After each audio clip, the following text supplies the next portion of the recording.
Callahan Injury Lawyers. Now, The Hunt Palmer Show. You are now listening to The Hunt Palmer Show on 104.5 ESPN Baton Rouge. Looking down the middle of the day. Live from the Mercedes-Benz of Baton Rouge studios. This is Hunt Palmer.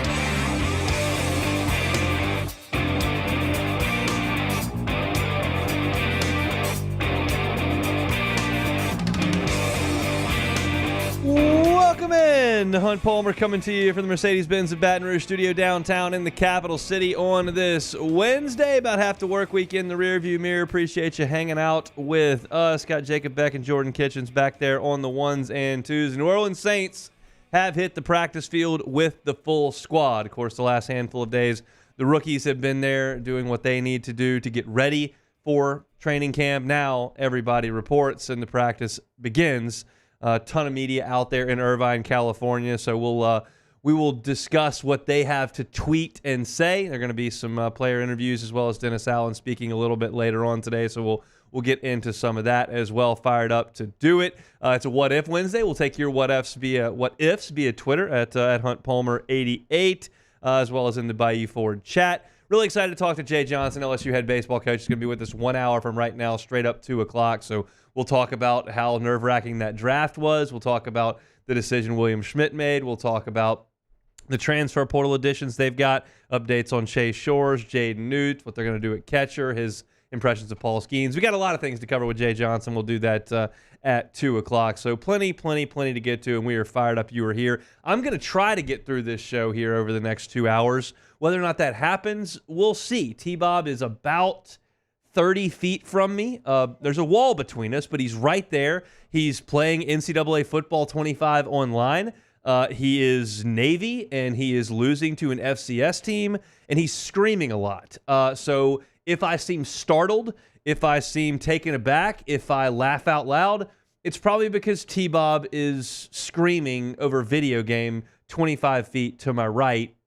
If that doesn't happen, then you won't notice, and I'll act professional. But there's only so much I can do here with T-Bob playing video games this close to my job. So we'll see what we can do. Let's start with the Saints. Mickey Loomis and Dennis Allen met with reporters on the eve of the Saints cranking up training camp. And we'll start with Dennis Allen and some of his sound. We know that the news of the last 5 days or so has been around Ryan Ramczyk and the fact that he will be placed on the PUP list, will not be able to play for the Saints this year. And Dennis Allen spoke to losing his former All-Pro right tackle for the season.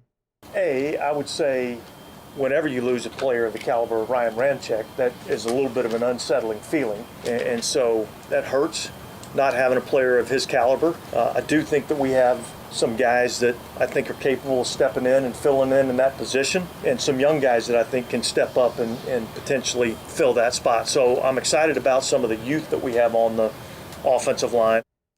It's a nice thing to say that you're excited about some of the youth, but I think anyone would say, yeah, you get full-strength Ryan Ramczyk, or you want to throw Trevor Penning out there. I think I understand where that answer may fall. Unfortunately, the Saints won't have access to Ryan Ramczyk. He's not an option. The question is, will he ever play football again?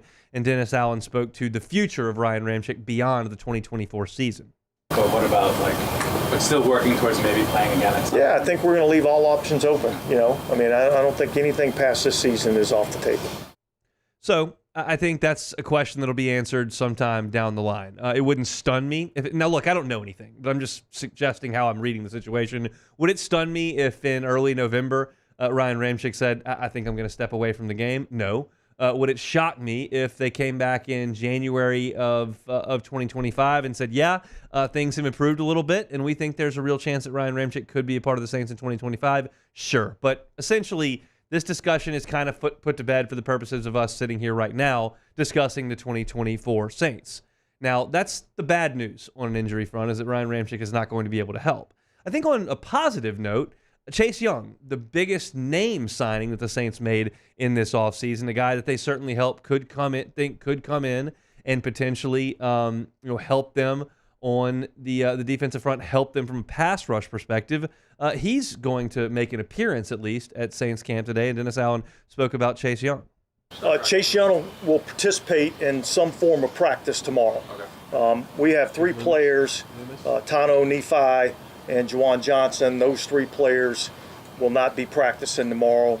Everybody else on the roster will be practicing in some form or fashion. Some may be a little bit more limited based on coming off injuries and things like that, but everybody else is going to be practicing tomorrow. And that's good news that Chase Young is going to be out there. That's the newsworthy portion of this. I thought there was a little more interesting soundbite from Mickey Loomis, the Saints general manager, essentially, about Chase Young and kind of what they've seen from him since he joined the organization. Yeah, he's very impressive. He's super smart, innovative. I think he has a real confident demeanor about him. He's quiet. That's him talking about Clint Kubiak. What we want is Chase Young, who may be innovative and really bright and super smart, but that's not who he was talking about with that question. Do we have another Chase Young bite back there? Let's go it.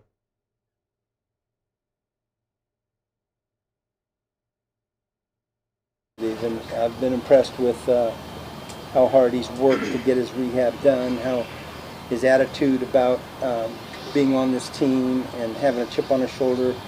I feel like, look, here's a player who feels like he has something to prove, and oftentimes when you're that high a draft pick, that's hard to recapture, and I feel like that's where he's at. And look, again, we're just starting training camp, so we'll get to evaluate him as a player and where he's at, and we're going to be cautious about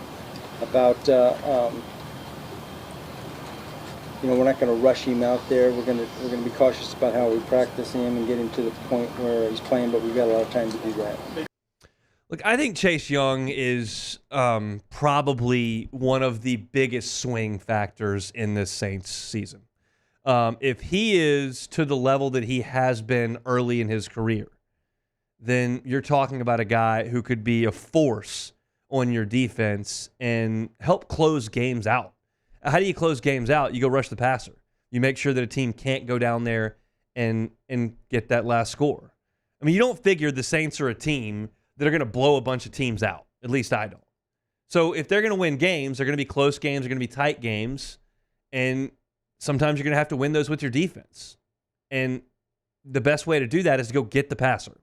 And Chase Young can do that. And I thought it was an interesting thing that Mickey Loomis pointed out there, that this is a guy who's got a new chip on his shoulder because people are doubting him and because he's not getting that huge financial deal that maybe you think as the second pick in the draft you're due for your second contract.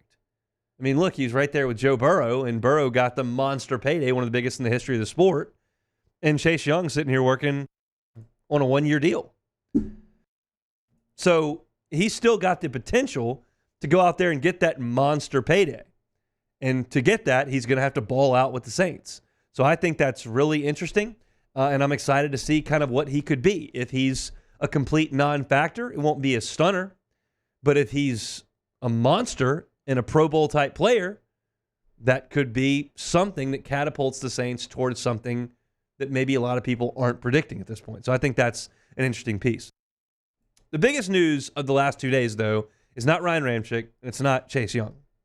The biggest news of the last 2 days is that Alvin Kamara is at camp. And that was not a guarantee. We know that he left minicamp early, and that was a statement. And I think it's admirable that he's there. He's a pro. He is due a large sum of money this year, over $10 million, which is not nothing, and he will be fine if he doesn't show up. But I think it's great that Alvin Kamara is there. And Dennis Allen kind of spoke to his running back status entering camp. Yeah, he was out here today. He ran the conditioning test. Every indication that we've gotten is that he's going to be out here practicing tomorrow, and so that's what we expect. We're looking forward to working with him. I think, having him out here and having him practice and having him work, I think that's beneficial for all of us. I mean, obviously with a new system and new offense, I think that's important. And yet I think we all understand there's a business aspect to the game of football. And so, but every indication that we've gotten is that, he'll be out here practicing tomorrow. And if he was checked out, that can happen. You say, well, you're not going to take care of me. Screw you. You could do that. That's something that happens in professional sports all the time. But Alvin Kamara is a pro, and he's put a lot into this Saints organization. The Saints have paid him a lot of money over the years, and it appears that Alvin Kamara did show up to camp in good shape. How does he look? You said he ran the conditioning. He ran great. He ran awesome. I mean, there was zero concern about what he was going to look like coming in here. He's come into shape. Every time he's come into camp, he comes in tremendous shape. And so, he looked great. I have been one of the kind of detractors of Alvin Kamara, not from a sense that I don't think he can play anymore, from a sense that I don't think the Saints should extend him massively. I don't know that he's ever going to return to exactly the player that he was 5-6 years ago. That's kind of my stance on him. But that's one of those that I could see myself being proven wrong on. You take a guy who's not serving a suspension, who's not dealing with an injury, who's perhaps got a more creative offense and knows how to use him a little bit better. Maybe he can be better than I'm giving him credit for. I am perfectly open to being wrong in that way.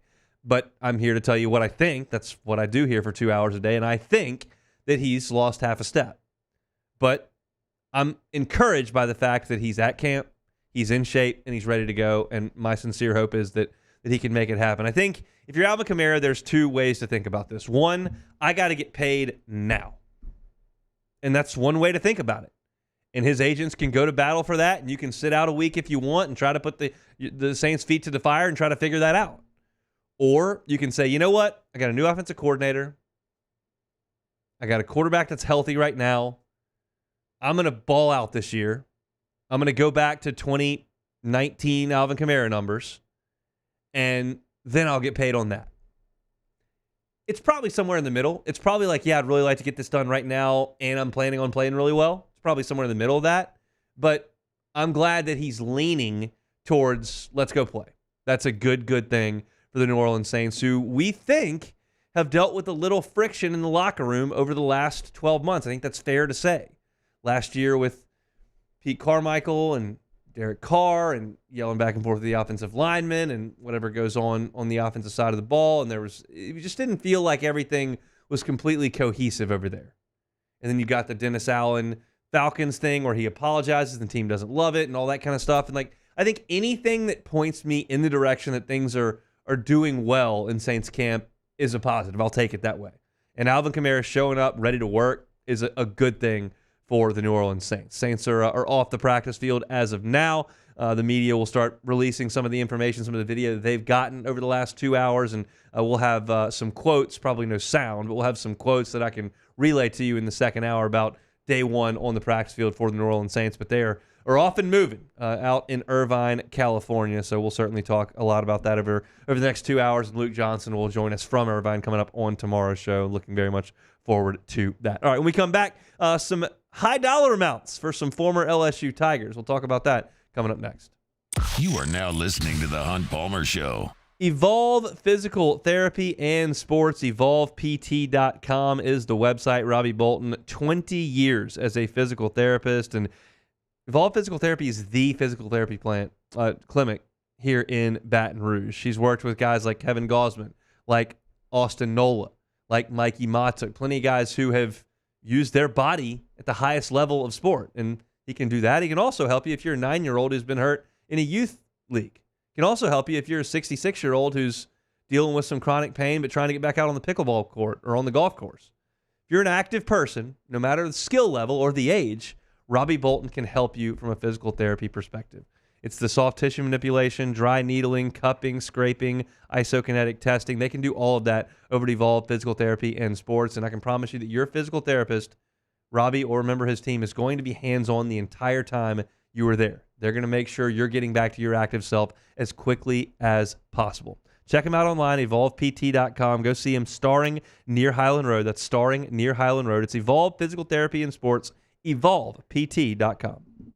Our listeners fire off their opinions on the jimsfirearms.net hotline at 499-1045. Keep listening for your next chance to shoot us your thoughts with the jimsfirearms.net hotline on 1045 ESPN Baton Rouge. Bayou Ford has $10,000 off F-150. $10,000 off the new 2024 Ford F-150. And all new Bayou Ford vehicles come with a 7-year, 100,000-mile warranty. The crew at Bayou Ford is going to do right by you.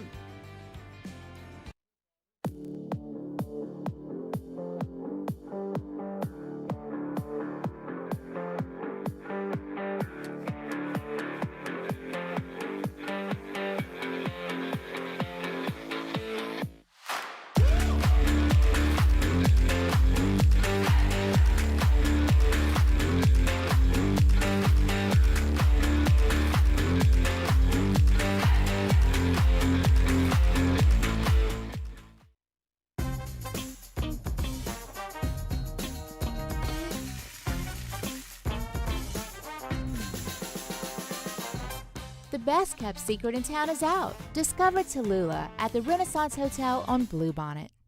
Gulf Coast Office Products is a nationally recognized Savin office equipment dealer based right here in Louisiana. Over 100 employees strong, Gulf Coast has the boots on the ground to support all vertical markets, from education, engineering, legal, and finance. With the latest in office technology, from desktop to production segment units, Gulf Coast and Savin have the perfect fit for you. Call 225-756-2644. That's 756-2644 for Gulf Coast Office Products. Bayou Chrysler Dodge Jeep Ram is taking $20,000 off new 23 Ram 1500 trucks. We're open for business in our beautiful new showroom and taking $20,000 off the powerful Ram truck. All new Bayou vehicles come with a 7-year, 100,000-mile warranty. The crew at Bayou Automotive is going to do right by you. Breck teamed up to reimagine your parks, and you imagined big. With your help, we went to work, creating 12 beautiful community parks across the parish. A family-sized water park, miles and miles of trails, and parks just for your dogs. There are more places to splash, to explore, to run wild, and even soar. You imagined, we delivered. Gold. Breck, your #1 park system in the nation. Electricity is all around us, and our families depend on it. Every day is sparked by the power of a cold drink or a warm meal, a movie night, and a comforting light at the end of a dark hallway.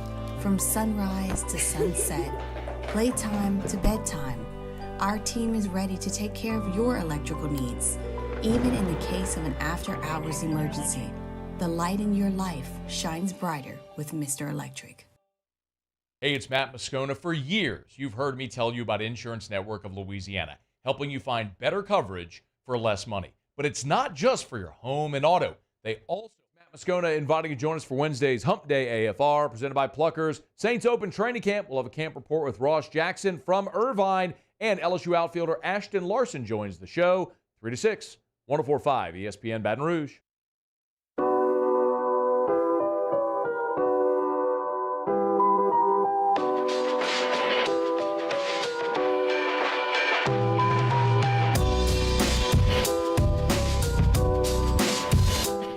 You're listening to the Hunt Palmer Show on 104.5 ESPN Baton Rouge.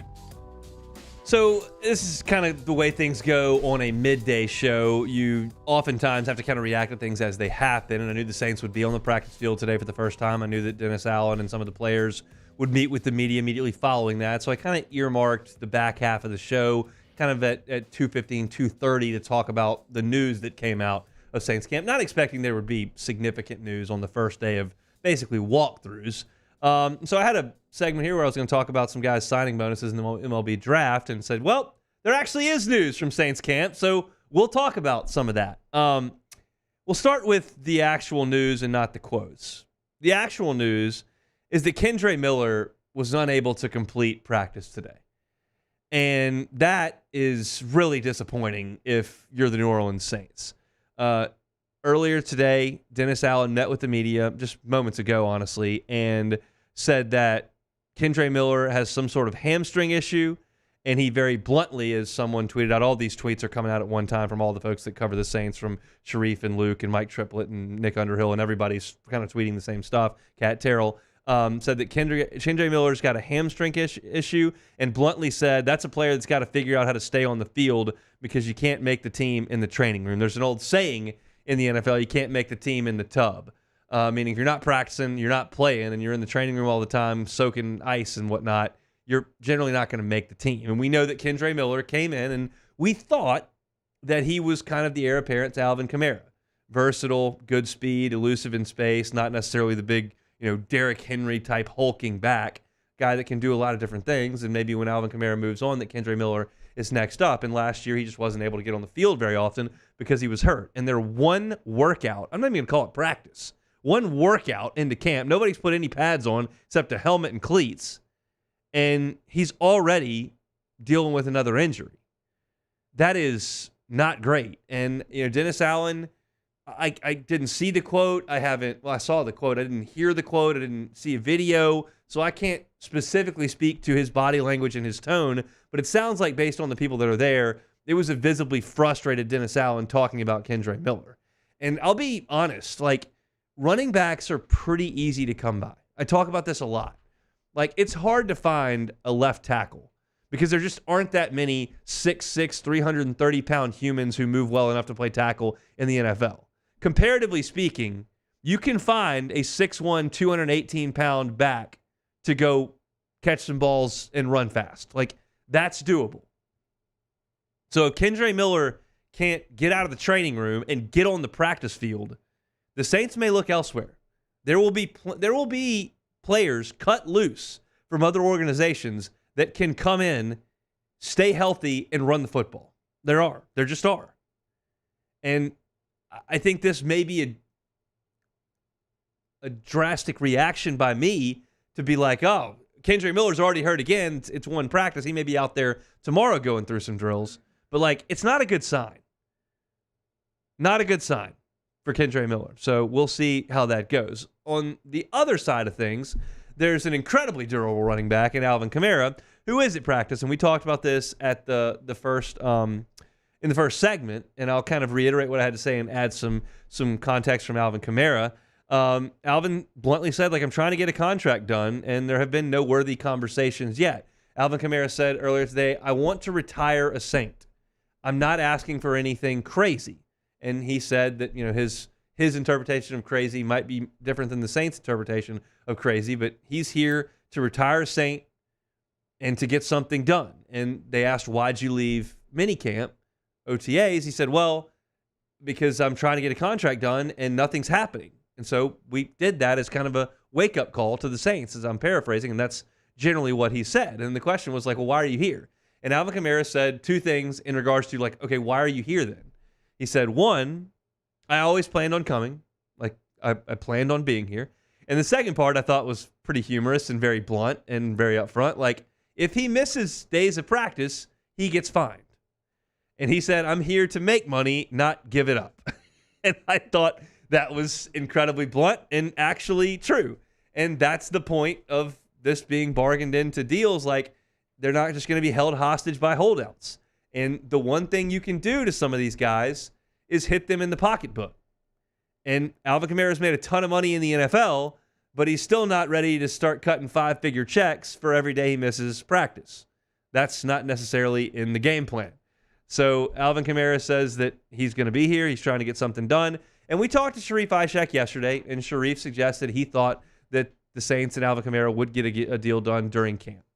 And that may happen. We'll see. But Alvin Kamara is there. He's in good shape. He's ready to go through workouts. And I think that Sharif's probably right that something will get done. Jordan, I'll kind of toss this your way. And in talking about Kamara, like, what does it mean to you that he showed up at camp? What does it mean to you that he's in good shape? And what does it mean to you that he wants a new deal and is very much looking for that? The deal thing, I mean, look, everybody wants their money. He's probably not going to get the deal he's looking for. You're going on 30 years old at the running back spot. Being in shape going to camp, that is such a cliche thing for a coach to say, the professional athletes.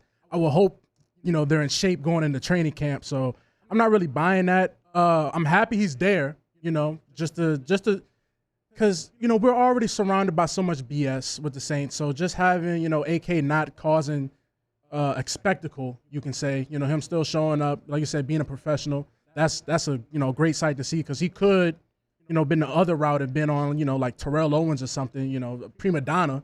But no, he's still showing up. He's like, yeah, I would like to get paid, but, we'll see. So I can't speak on, on the money situation, because I doubt anything works out in his favor. But, I'm happy he's there.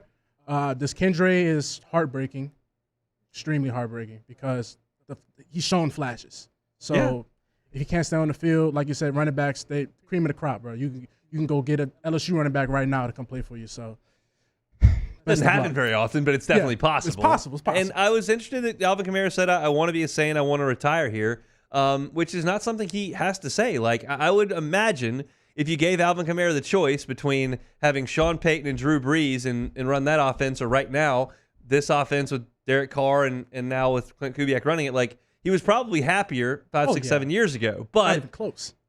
He's saying all the right things, which he doesn't have to. He's a pretty blunt dude. Like, he just said, I'm here because I'm trying to get money, not give it away. Like, he generally says what he thinks, and it sounds like he does want to be in New Orleans. And that's the one thing you always appreciate about Kamara is that when he speaks, you listen. He might not give you the sound excerpt that you're looking for, but if you read between the lines, he's going to tell you exactly how he felt. Like when Derek Carr got booed in the Lions game, and he was like, hey, as a fan, I get it. We're not playing well. I get it. We're not used to it, but I get it. I understand. So, AK, I'm happy he's there, but I'm just more focused on Kendre. This is heartbreaking to me. Kendre Miller did not make it through camp practice today. I couldn't gather from the quotes, and I'm doing the same thing as a lot of y'all are doing and a lot of folks are doing right now on the internet. I'm just trying to piece quotes together to come up with the story. I can't quite figure out from looking at the tweets if this happened today, like during practice, or if this is something he came into camp with an issue. I can't tell that. Either way, he's not able to finish practice today. So it's not great, no matter which way you slice it up. So we'll update you as anything else trickles out of Saints camp at this point. When we come back, we'll play What If Wednesday. It is a Wednesday edition of the Hunt Palmer Show. You are now listening to the Hunt Palmer Show. Audio Video Security Solutions, AVSSLA.com is the website. Mitchell Fisher and his team.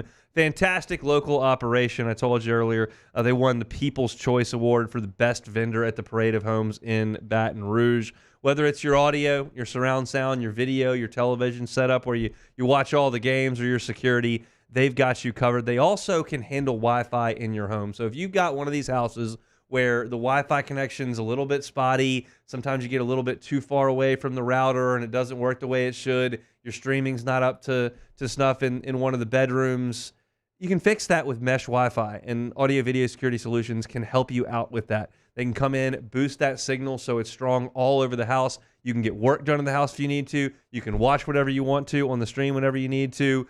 It's a game changer for those of you that don't have great Wi-Fi in the home. The house Alyssa and I lived in previously, not great on the internet front. I was told I kind of lived at the nexus of the universe and that we didn't have great internet. It was not great. We've got great internet in the new house, which is a very, very good thing. If you're looking for that, Audio Video Security Solutions can help you out with that. This is Mitchell Fisher's cell phone number, 225-439-7920. 225-439-7920. Give Mitchell a call. He's the owner of the company. He'll walk you through this process step by step, whether it's audio, video, or security, or Wi-Fi in this case, and they'll get you all fixed up. You can also find them on Instagram at AVSS_BR. It's Audio Video Security Solutions at AVSSLA.com. In times of need, get a full list of phone numbers, websites, and other important emergency information on the Demco Stormwatch page at 1045ESPN.com. There it is, the extra mile, on the border of expected and extraordinary for those willing to go further, like vans customized for work or play, with safety and tech to keep you connected, supported by a 5-star sales, service, and finance team, and backed by the 1-star you know. So go the extra mile. It's never crowded, because so few have what it takes to go there. Mercedes-Benz Vans. When it comes to ending cancer, we push forward, always working together for you. That's why our cancer experts at Ochsner have clinically integrated with MD Anderson Cancer Center. This means advanced cancer care, including access to life-saving clinical trials and integrating care to treat the whole you. Introducing Ochsner MD Anderson Cancer Center. Long live you.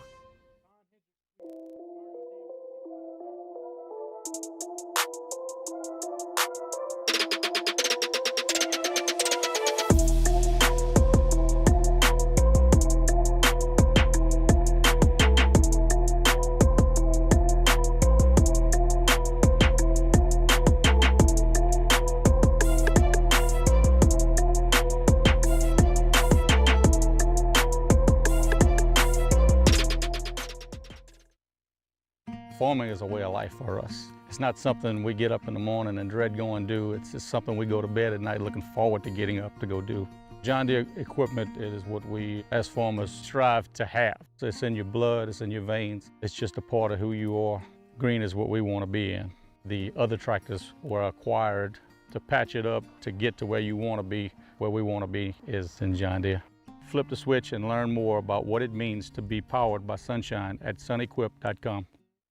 Gulf Coast Office Products is a nationally recognized Savin office equipment dealer based right here in Louisiana. Over 100 employees strong, Gulf Coast has the boots on the ground to support all vertical markets, from education, engineering, legal, and finance. With the latest in office technology, from desktop to production segment units, Gulf Coast and Savin have the perfect fit for you. Call 225-756-2644. That's 756-2644 for Gulf Coast Office Products. I've been doing business with Luba for 25 years.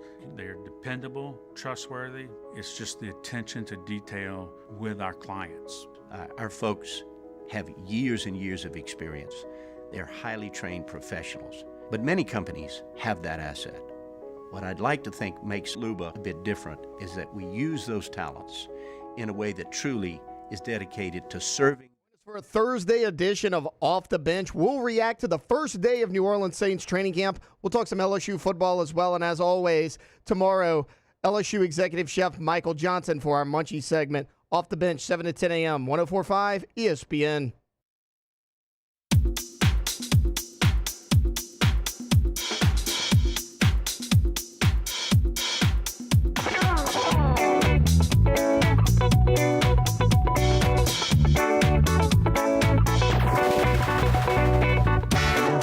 This is the Hunt Palmer Show on 104.5 ESPN Baton Rouge.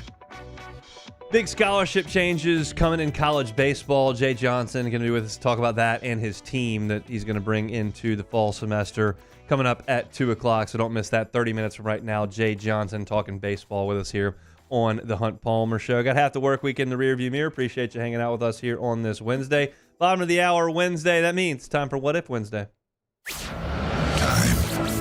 Space, reality. It's more than a linear path. Where a single choice can branch out into infinite realities.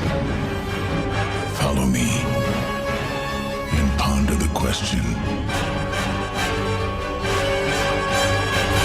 what if?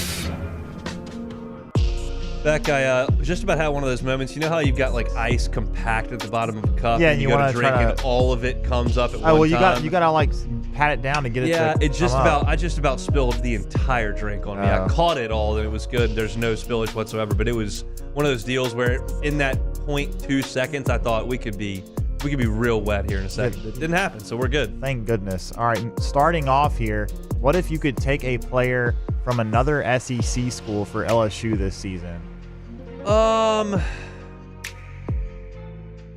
Obviously I got to go to the defensive side, and you would think defensive tackle. I don't know. I'm sure Georgia's got a couple of stud defensive tackles, even though they've lost a lot of that from the last 2 years. I know Walter Nolan is thought of as one of the best defensive tackles in the country, so that would be a thought. I don't know that I would. I think I would go with James Pierce Jr. from Tennessee. I'm comfortable with Garrett Nussmeier, and I don't know that Quinn Ewers or Carson Beck makes LSU appreciably better. I think I might go with James Pierce Jr. I think he's going to be a top 5 pick in the NFL draft.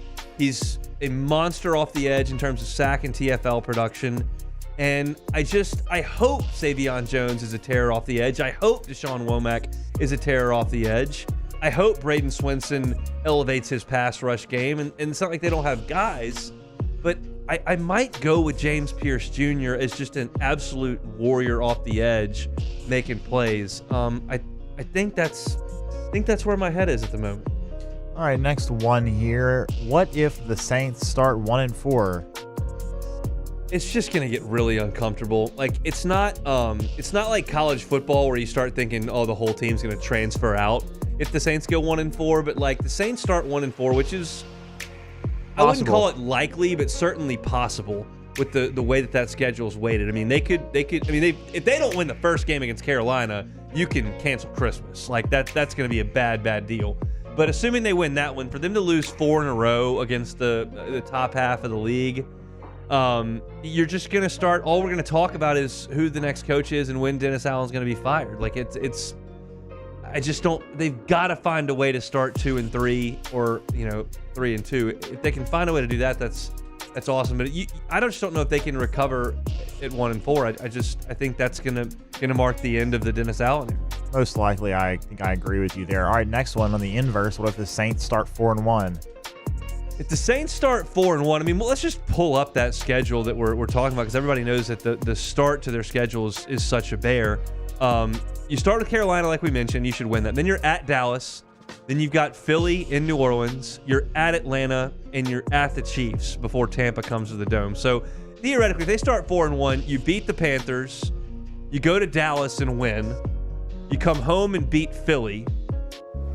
And then you beat Atlanta and lose to the Chiefs on the road. I mean, so you would have wins at Atlanta, at Dallas, and home Philly in that situation.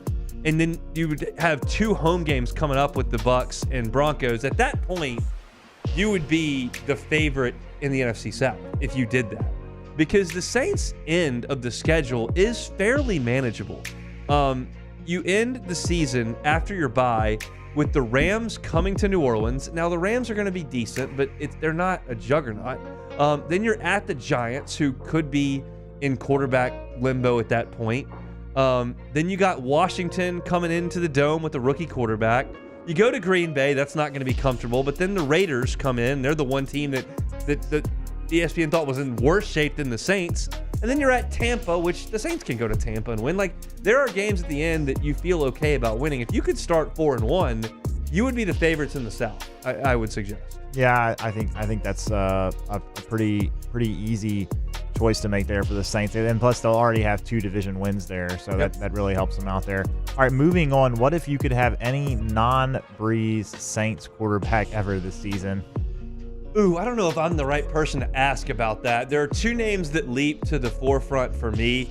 It's Archie, who my perspective on those teams in the 70s is so poor, but it feels like they were just beyond atrocious. They're really bad. So maybe that's a guy that with a functional team, and I think the Saints are functional, and maybe he helps the offensive line because he moves so well. You got a shoddy offensive line, well, Archie can run around a little bit. I think Archie comes to mind immediately. And then I think Bobby Hebert was a pretty good player. I don't know if he's very different from Derek Carr. It kind of seems like the same type of guy. Yeah. Strong arm, big guy. It's a different era, so Derek Carr's numbers are going to look a ton better than Bobby Hebert's did. But I think those 2 come to mind. I don't think Aaron Brooks is the pick, and I don't think we need Billy Joe Hobart taking the snaps. Billy Joe Tolliver either. Jeff Blake, I don't know if that's the guy we need. Kerry Collins may not be a great fit here. So those are the ones that would probably immediately come to mind. You got a thought on that there, Mr. Kitchens? Nah, my quarterback was only Drew Brees. I'm about to say Drew Brees. I would have been like Teddy Bridgewater. Like, other than that, like Just Drew's backup. That's all you got. Yeah, now? I'm about to say it's either Brees, Taysom, or Bridgewater. That's about all the Saints quarterbacks. I mean, look, they had Jim Everett for a little bit there. I think the first Saints game I ever went to, Jim Everett was the quarterback. They played the Cowboys. At that point, I was a Cowboys fan, and my uncle told me that I had to say "Go Saints" for him to hand me the ticket to the game. My uncle lives in New Orleans, a big Saints fan, season ticket holder forever, and he said you have to say "Go Saints," and I started crying in the living room because I wouldn't say "Go Saints" to get the tickets. What about Jameis Winston? I mean, look, that was a good. He had a really whenever he first started with Sean Payton, he was really good. He got hurt. That's one of the great we'll never knows because it was 5-2. The record was good. Yeah. They weren't letting him throw the ball. He was not throwing at all. Comparatively speaking to his Bruce Arians offense that he came from, it was the most conservative thing I've ever watched Sean Payton do, and they were doing well enough. And then he got hurt, and then we never kind of found out what that story could be. Ian Book on Monday Night Football against the Dolphins. I got a story about that game. Yeah. My wife went into labor on Sunday night, right after we ate dinner. At about 8 o'clock, we went to the hospital. Went through the night. Myers was born at like 5:30 in the morning, and you kind of get everything settled. He's good, and then we go into the room where you were going to stay for 3 days, and that's where I watched Ian Book Monday Night Football, the first day of my son's life. We're in the hospital room watching that, and I remember like just making the joke to Alyssa. She's laying there having just given birth to a child 20 hours earlier, and I'm standing there holding the child, and I'm looking at him going, football usually looks a lot better than this, buddy. This is not what it's supposed to look like. But I will remember the one Ian Book start for the rest of my life yeah. because it was the day Myers was born. We were in Women's Hospital down the road in Baton Rouge watching that from the hospital room. No, Ian Book would not be the choice that I would make for Probably quarterback. not. I think I'm going with Archie Manning there. All right, last one here. What if Phil Knight had gone to an SEC school like Mississippi State and had been actively pumping money into their football program for the last 20 years? And would that change the landscape of the SEC? I don't know that like big picture changes the landscape of the SEC, but I do believe someone with that much money who's singularly focused on that, not singularly, that's a very poor way of putting it because Phil Knight's not singularly focused on Oregon football, who has a big emphasis put on that, can change the trajectory of a program. The two biggest examples of that are absolutely Phil Knight at Oregon and what he's done for their brand and their rise in the stratosphere of college football, and absolutely T. Boone Pickens at Oklahoma State. I mean, he basically cultivated the fundraising for Oklahoma State, and they've been absolutely, I would suggest, a top 20 program in the country for the last 15 years. They had a team that was good enough to play for a national championship that stubbed its toe one Friday night in overtime. I think Mississippi State, with Phil Knight's funding, would be probably comparable with Tennessee, would be comparable with, I hesitate to say Auburn because Auburn had an undefeated season in 2004. Yeah, that's and tough. then had an undefeated season in 2010. They're not going to be able to recruit like Auburn even if they have And then money. they played for a championship in another. But if you put the facilities and look, think about Mississippi State kind of creating that Nike brand that Oregon has, where they have a new uniform every single week. Like, I think Oregon looks ridiculous and awful every single time they take the field. I think it's an abomination. Every single uniform they wear is heinous, but people love it, and that has separated them from the pack in a way. And maybe Mississippi State does that. I don't know how transformative orange is. There's a lot of variations of green that Oregon goes through in yellow. But if Mississippi State kind of does that and he pumps money into this one-of-a-kind facility and you're given, $200, $300 million over the course of 20 years, who's to say that Mississippi State wouldn't significant'ly elevate it? I remember very vividly after Cam Newton finished that 2010 season someone said, well, what if he did go to Mississippi State? And I said, they'd have won the national championship because, he was that good. And that state team was decent. LSU went, they came here in 2010 and it was a decent team, but I think Cam Newton was just that good. And Mississippi State, so for me to say that, if you get a player or two that can transform things, I would suggest Mississippi State would be significantly better and I'll say, let me just put a bow on it. They would have made Atlanta twice. Even in the Saban era, I think they could have found a way to make Atlanta one or two times if they would have had that kind of a transformative financial investment in what they were doing. So that's my thought. That's a good what if Phil Knight was a Mississippi State booster. I've learned this back in doing my Plucker Sports Trivia. This was probably a year ago that I did this. I believe the founder of Aflac was a Mississippi State grad and donated a ton of money to Mississippi State.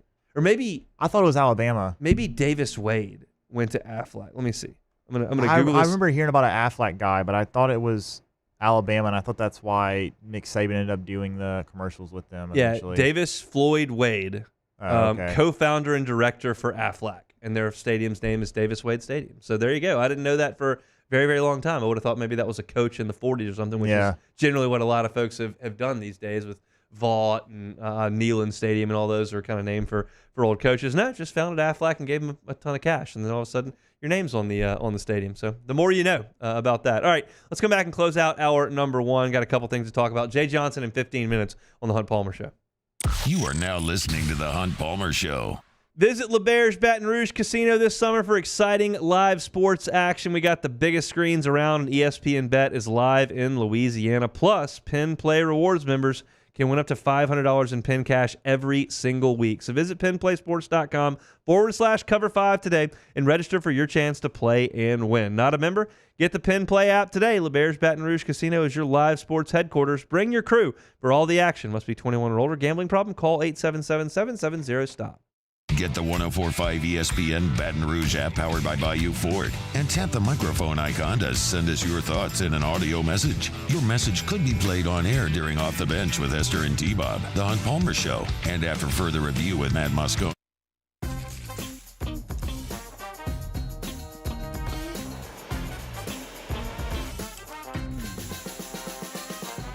The best kept secret in town is out. Discover Tallulah at the Renaissance Hotel on Bluebonnet. Bayou Ford has $10,000 off F-150. $10,000 off the new 2024 Ford F-150. And all new Bayou Ford vehicles come with a 7-year, 100,000-mile warranty. The crew at Bayou Ford is going to do right by you.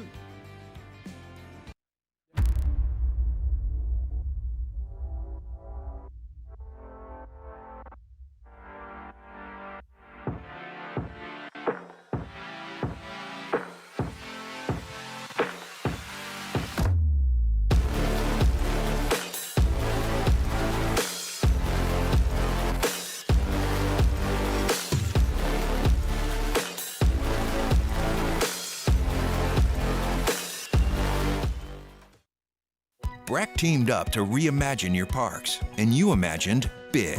With your help, we went to work, creating 12 beautiful community parks across the parish. A family-sized water park, miles and miles of trails, and parks just for your dogs. There are more places to splash, to explore, to run wild, and even soar. You imagined, we delivered gold. BRAC, your #1 park system in the nation. Electricity is all around us, and our families depend on it. Every day is sparked by the power of a cold drink or a warm meal, a movie night, and a comforting light at the end of a dark hallway. From sunrise to sunset, playtime to bedtime, our team is ready to take care of your electrical needs. Even in the case of an after-hours emergency, the light in your life shines brighter with Mr. Electric. Hey, it's Matt Moscona. For years, you've heard me tell you about Insurance Network of Louisiana, helping you find better coverage for less money. But it's not just for your home and auto. They also offer commercial property. So, retail stores, professional offices like doctors, dentists, attorneys, clothing boutiques. Insurance Network of Louisiana can find you better coverage for less money. They service the entire state of Louisiana, and they're local. So call today at 293-0450 or lainsurance.net. Jerry and Benny Payne began Central Plumbing Company out of their driveway in Tanglewood subdivision. 50 years later and 4 generations down the road, we continue to serve Baton Rouge and the surrounding areas for all of their plumbing needs. Residential, commercial, industrial, or hospitality, Central Plumbing is here 24/7, 365. We want to thank our customers, family, and friends for 50 years. Moscona inviting you to join us for Wednesday's Hump Day AFR, presented by Pluckers. Saints Open Training Camp. We'll have a camp report with Ross Jackson from Irvine, and LSU outfielder Ashton Larson joins the show 3 to 6, 104.5 ESPN Baton Rouge.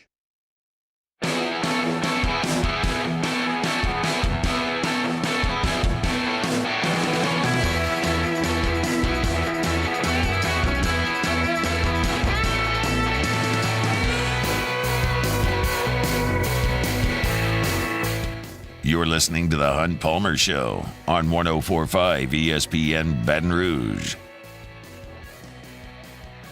Closing up hour number 1 here, Jay Johnson, in 12 minutes. We know that the 12-team college football playoff is upon us. We're going to play the first round at the home stadiums. Then there will be a quarterfinal round that'll be played at the New Year's Six sites. Then there will be a semifinal round, and then there will be a national final. And the same cast of characters you'd imagine will be in the mix to host the quarters and the semis in the national championship game. It'll be Rose Bowl and the Orange Bowl and Fiesta Bowl and the Sugar Bowl and the Peach Bowl, and all those will have their chance, and you'll rotate the national championship game around. We've seen it in Santa Clara. We've seen it in Indianapolis. We've seen it at SoFi. We've seen it all over the place. One thing you're not going to see is the Rose Bowl host any semifinals. Why? Because the Rose Bowl says we're playing January 1st no matter what. And if you're going to play semifinals January 7th, 8th, 9th, we're good. And the reasoning that's been given here is they said there are the Rose Bowl parade, obviously, is on the 1st, and they want the parade and the game to be on the same day, and they're not willing to part from that. It was even suggested via Twitter that there are some high up in the Rose Bowl that prioritize the parade to the game. Now, this is funny to me more than it is, disrespectful or unreasonable or whatever, because there are some institutions in sport that just aren't going to budge for you. The Masters and Augusta National aren't going to budge for you. You had a group come up earlier this century that said, we're going to protest and boycott all your sponsors and all this kind of stuff. And the Masters said, you know what? Fine, do all that. We'll just do the Masters with no commercials this year. Problem solved. They're just not going to budge for you. In the same way, the Rose Bowl has said, here's the deal. Like, we're playing the Rose Bowl at 1 o'clock on New Year's Day. And you're just going to have to play by our rules. And I think that it's fine, but it's just like, yeah, we could play it 7 days later. Just run the parade a little later. It'd be fine. It's what many believe to be the finest setting in all of college sports, all of college football. Like, just keep up with the times. It's no longer, you gave up Pac-12, Pac-12, Big Ten, because, the Pac-12 doesn't exist anymore. So things can change. Just change along with them. Just move by a week. We're not asking you to play the game in SoFi in a dome. I found it humorous that the Rose Bowl said, we're just not going to do this. We'd rather take some teams that don't even make the game, the playoff, just so we can play it on the day that we want to play it on. Whatever. You want to take the 5th place Big Ten team and the 3rd place Big 12 team and play the Rose Bowl, have at it. You can paint your sidelines and the sunset will hit the San Andreas. Is that what it's called? San Andreas? And it'll be a great setting and you can do whatever you want to do, but it just seems to me to be foolish to just dig your heels in that much on the date of the game. I'm a little bummed, personally, that I didn't get to go to the Rose Bowl when LSU played UCLA. Knowing the results of the game now, I'm probably a little happier that I didn't make that trek out there and do all that to watch LSU lose to UCLA. But I do feel like the Rose Bowl should be involved in the pinnacle of the sport.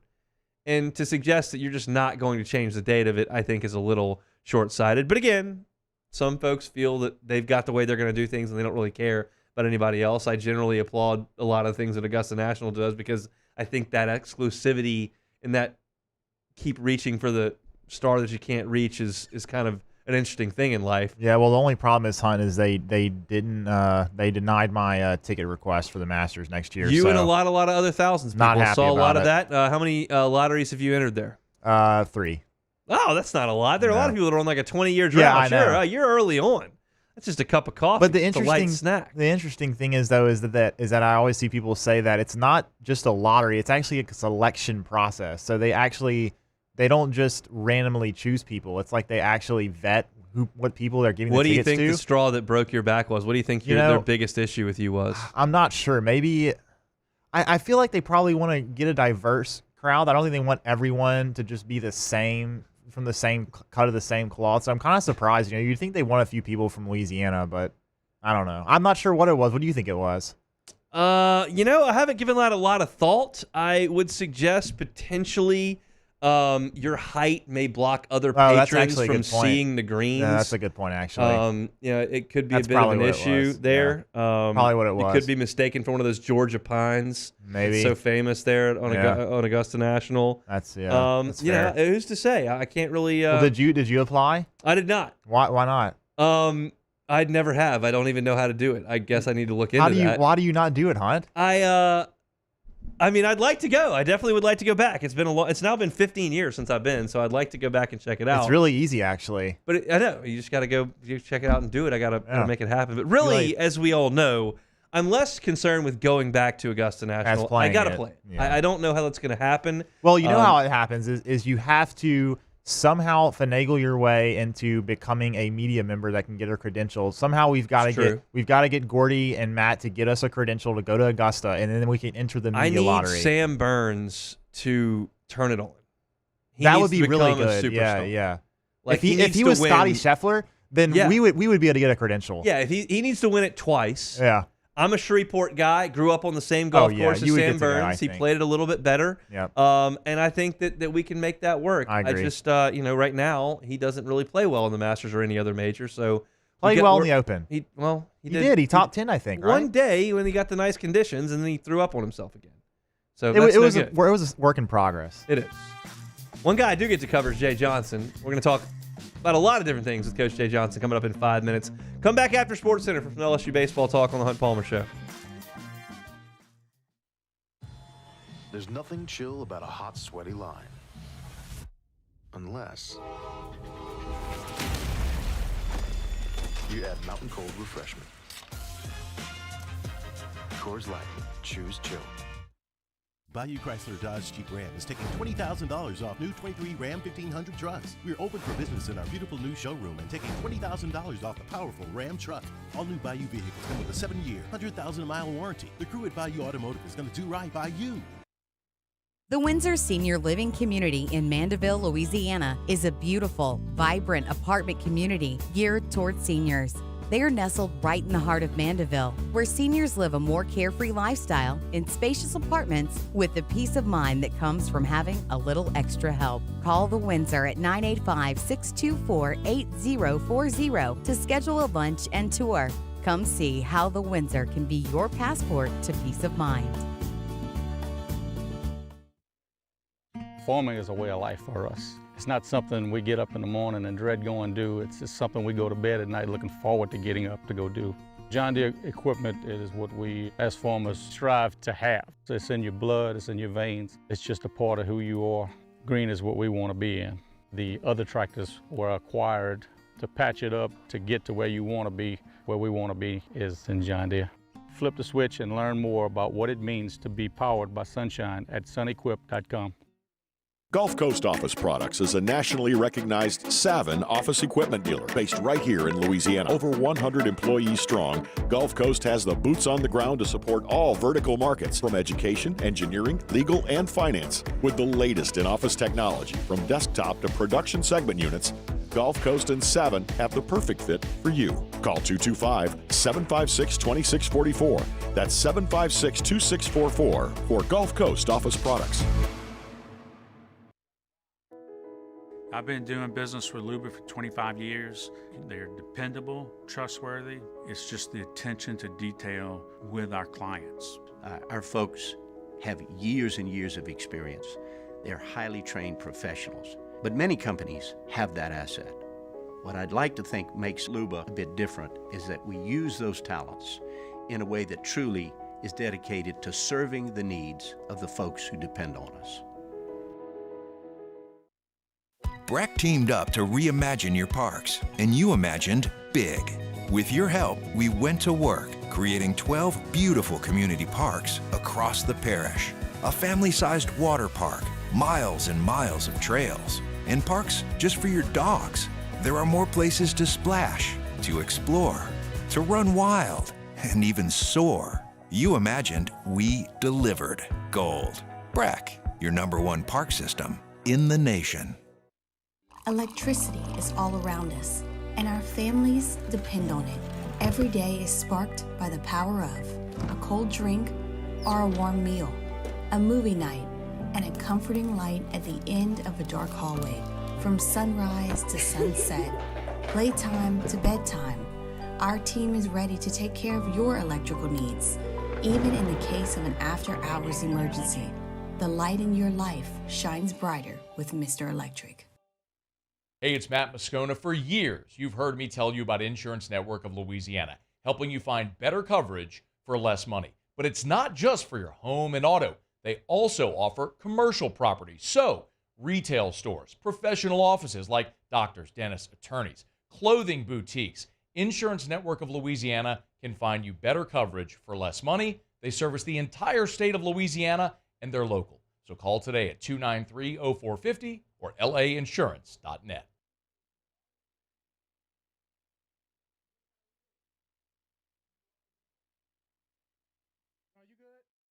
This is SportsCenter. I'm Christine Lisi. Opening day of Dolphins training camp. Quarterback Tua Tagovailoa, a limited participant for the first practice. As his contract talks continue, he admitted in the spring to growing impatient regarding negotiations.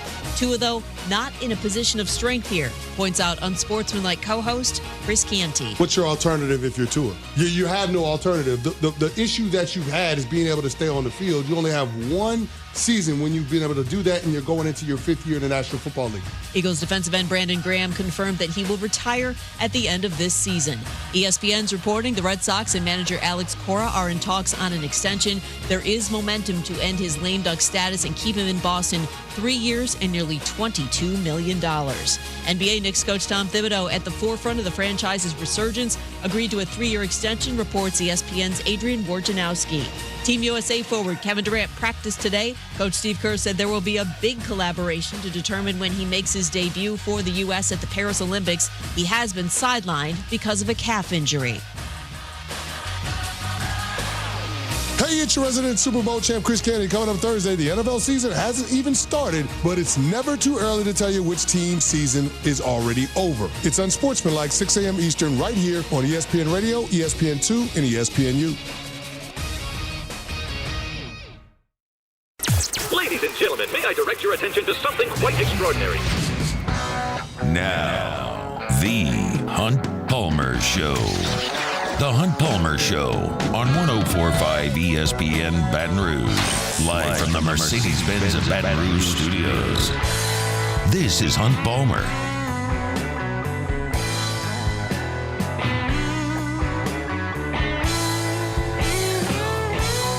Hour number 2, Wednesday edition of the Hunt Palmer Show. About half the work week in the rearview mirror. Appreciate you hanging out with us. Let's head right out to the Jim's Firearms Hotline to kick off hour number 2. LSU head baseball coach Jay Johnson, good enough to join us. Coach, how are you? Hey, Hunt, how are you doing? Doing quite well. Obviously, the end of the season a little bit different now than it probably was 5 or 6 years ago. Now that the transfer portal's closed and the draft is over, can you take a deep breath? Well, we tried to, but I don't think that exists nowadays in our game. And it's crazy. People ask me about, taking a vacation at the end of the season. And sometimes the first month and a half after the season's over, you wish the season was still going relative to things you have to do. But, yeah, no, we feel like we're in a good place with the roster. Feel like we're pretty set for 2025. And then with a recent change in rules, like the class of 2026, the first time we'll ever be able to talk to them is August 1st. So that's right around the corner and kind of the next order of business. I want to talk big picture before we get into some of the actual roster pieces that you've assembled here. Scholarship changes are coming for the fall of 2025. Baseball been at 11.7 for a long time now, and they're going to bump that up significantly. What does that mean for you and for LSU, what these changes are implementing? Well, I think it's a good change for college baseball. I think there's still a lot to be determined, to be honest with you, as far as what schools are actually going to do. And are they going to go to a 34 scholarship model? Is it going to be somewhere between 11.7 and 34? My hope is, across the board, at least in the SEC, will be on equal footing, in terms of getting to the highest number possible. But I still think there's some steps in this process to see exactly how it's going to play out. But I think it's a great day for college baseball, given if you choose to support it, you're going to be able to support the players more academically in terms of scholarships, and anxious to see how it plays out. I still think there's several unknowns in this. All right, let's talk about some of the things that have gone on since your last game back in Chapel Hill. I realize the transfer portal is fast and furious. You brought in a huge class once you got back to Baton Rouge. What was you said that in a press conference like that this you got to build year to year as opposed to building a program. Was the overhaul of this roster more sizable than you could have anticipated back, a year prior to that? Yes and no. I think when you look at the last 2 years, we'll have moved 22 players on to professional baseball. And that's a very significant number.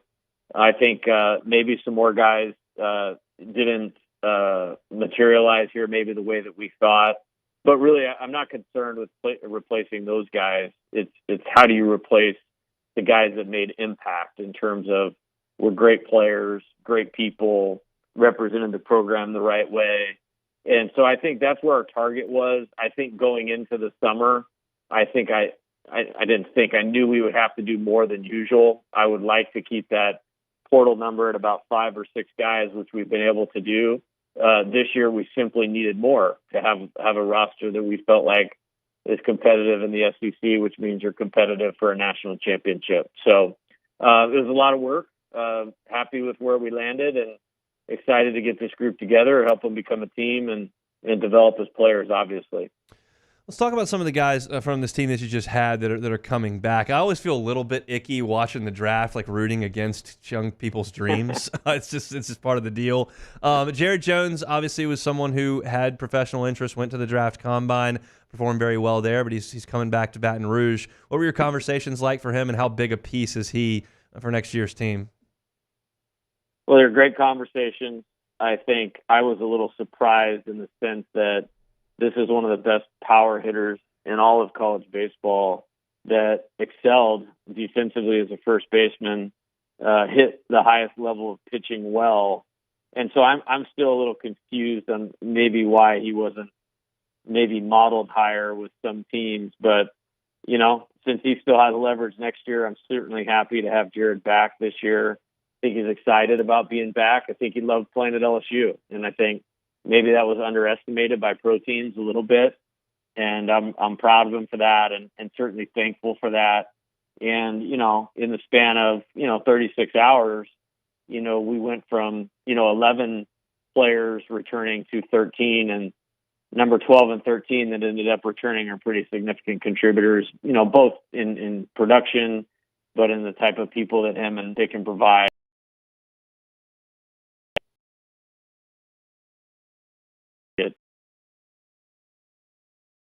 My list. I didn't see every at bat he took as a statistically were really, really impressive. What was the biggest event that he made?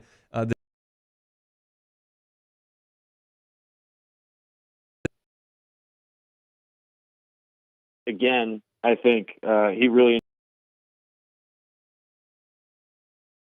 how much he improved, from South Carolina to LSU to know that it was remarkable and contribution, particularly the back half of the season. And I don't think he was eager to get this time of his career or development over with unless it was like an unbelievable or insane opportunity. And much like Jared, like he put together a body of work this year that you would normally lose that player to professional baseball. But I think his desire to want to be back here and continue to improve on those things will help him. He's added a lot of size already in this off season, so I think it offers some positional versatility. I think you may see him drive the ball a little bit more as he taps into more of that strength, and we want him to continue to excel at what he did last year, which is changing the way his body moved, which really helped him offensively. Let's talk about two guys that didn't help you this past year, Chase Shores and Jaden Newt. They're recovering from injury. What can you tell us about those two guys? Yeah, they're on the way up, and Chase is really moving in a great direction. Velocity up, slider good.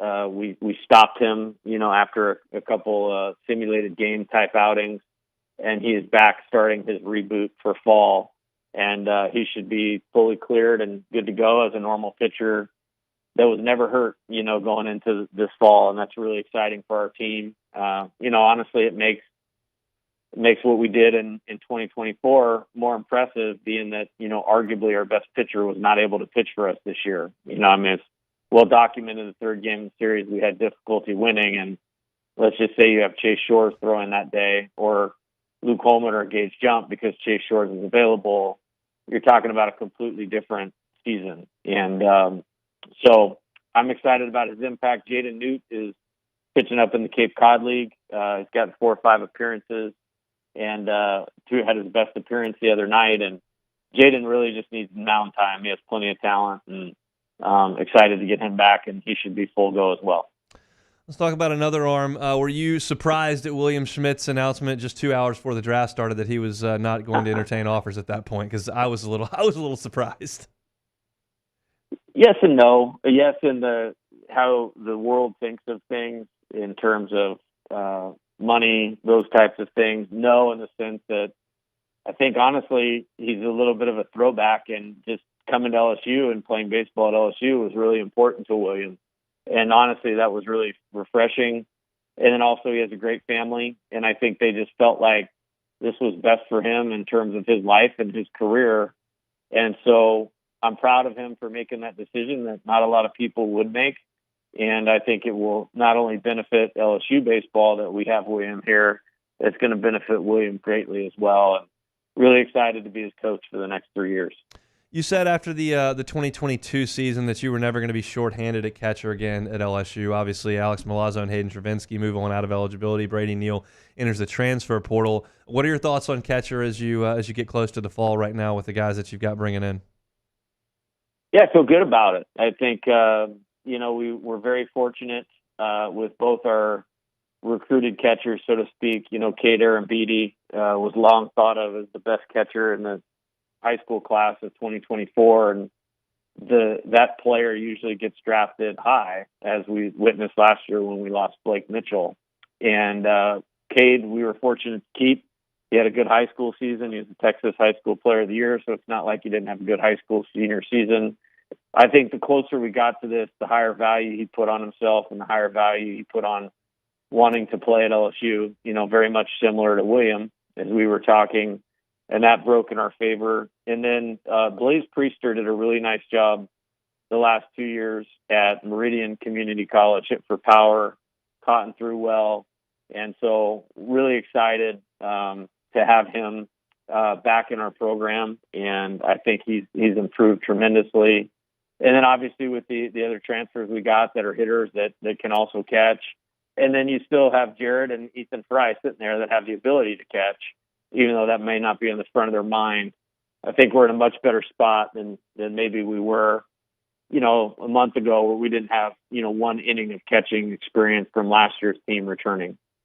Daniel Dickinson, you brought in the transfer portal, had great numbers at Utah Valley, has just played with Team USA, and offensively, that speaks to itself. What do you think about him as a defensive player, and where might he fit in? Yeah, I'm really excited about Daniel. He's obviously a supreme talent, great offensive player, 18 homers, 32 stolen bases, so very dynamic. I think his athletic ability gives him great opportunity to really play anywhere on the field. He's probably the one guy on the team that, you won't see him at first, but he could probably play every position but catcher and play it at an exceptionally high level. We're going to give him some opportunities at shortstop and see how that goes. And obviously he played a ton of third base and second base at Utah Valley. He turns his double play at second base incredibly well and offers a lot to this team. And probably the thing I like about him is it's easy to get caught up in the athletic talent, but the nature in how he plays baseball and the aggressiveness is something I think our program really needs. And I think our fans are going to gravitate to him quickly with how hard he plays. Pittsburgh Pirates called up a big right-hander earlier this year. He started a game last Tuesday. He's in Houston on Monday and probably has a few more starts. You going to be able to go see him before school starts? That is on the calendar, yes. We are going to go to Pittsburgh. We're going to be in California when he throws, I believe, against the Dodgers. But I think we're definitely heading up to Pittsburgh before school starts, and I can't wait to do that. Super proud of Paul. The All-Star game happened the night after the draft was over, and it kind of, you let out a sigh of relief just for a second, and I was like, I'm going to sit back and watch this thing as a fan, and that was awesome. Like, I actually said to myself, like, this is sick. I sounded like a college kid talking. Super proud of Paul, and got a chance to watch a lot of the game last night, and another impressive performance, and pretty amazing what he's doing. It's fantastic to watch. Coach, we'll let you go. Appreciate a little bit of time. We'll catch up in the fall. Thanks. All right, look forward to it. Have a good day. He's Jay Johnson, LSU head baseball coach. A lot of information there, a lot of questions. Hopefully I get a lot of these questions that people were asking me, and just better to hear it from the guy who actually knows all this kind of stuff. So appreciate Coach for giving me a little bit of time. I always feel a little bit guilty like diving in during like portal time and draft time. I'm not gonna knock on his door there because he's got a lot going on. I figured this would be potentially a time of the year where he could jump on and give us a little information, and I'm glad he was able to do that, so we certainly do appreciate it. When we come back, we'll stick with baseball a little bit. Some interesting numbers coming out from the Major League Baseball draft. We'll get to some of those coming up next. You are now listening to The Hunt Palmer Show. Boudreaux's Electrical. You can find them online at boudreauxelectrical.com. You can also give them a call, 985-397-1562. Why would you do that? Well, it's pretty simple. Peace of mind. The peace of mind that Boudreaux's Electrical can give you with that Generac home standby generator. We lose power down here for a number of reasons. Sometimes you've got those afternoon showers that get a little nasty. They knock the power out for 2 hours. That's just annoying. You can fix it. Sometimes we have ice storms like we did in January that knocks out the power. That's really annoying. Can fix that. And sometimes you got hurricanes that roll through here, and we understand how that goes. They can protect you from those as well. The power outages won't be a factor, whether you evacuate or you ride it out here at home. Boudreaux's Electrical can help you if you're down here in South Louisiana. 985-397-1562 is the phone number. Look, you get a free 7 to 10 year warranty on every home standby generator that you purchase with Boudreaux's Electrical. It's peace of mind with the power outages and peace of mind with an equipment malfunction. They can help you out with all that. Neil and Melissa have been running things for 40 years down in Napoleonville. Got a Gonzales location as well. Give them a call, 985-397-1562, or visit them online, boudreauxelectrical.com. Our listeners fire off their opinions on the jimsfirearms.net hotline at 499-1045. Keep listening for your next chance to shoot us your thoughts with the jimsfirearms.net hotline on 1045 ESPN Baton Rouge. Elevate brand visibility, ignite customer engagement with the power of radio and digital advertising combined. Guarantee Digital Media brings the two together as a trusted media partner in Louisiana for nearly a century. Claim your free digital audit at guaranteemedia.com. There it is, the extra mile, on the border of expected and extraordinary for those willing to go further, like vans customized for work or play, with safety and tech to keep you connected. Supported by a 5-star sales, service, and finance team. And backed by the 1-star you know. So go the extra mile. It's never crowded because so few have what it takes to go there. Mercedes-Benz Vans. Jerry and Benny Payne began Central Plumbing Company out of their driveway in Tanglewood Subdivision. 50 years later and 4 generations down the road, we continue to serve Baton Rouge and the surrounding areas for all of their plumbing needs. Residential, commercial, industrial, or hospitality, Central Plumbing is here 24/7, 365.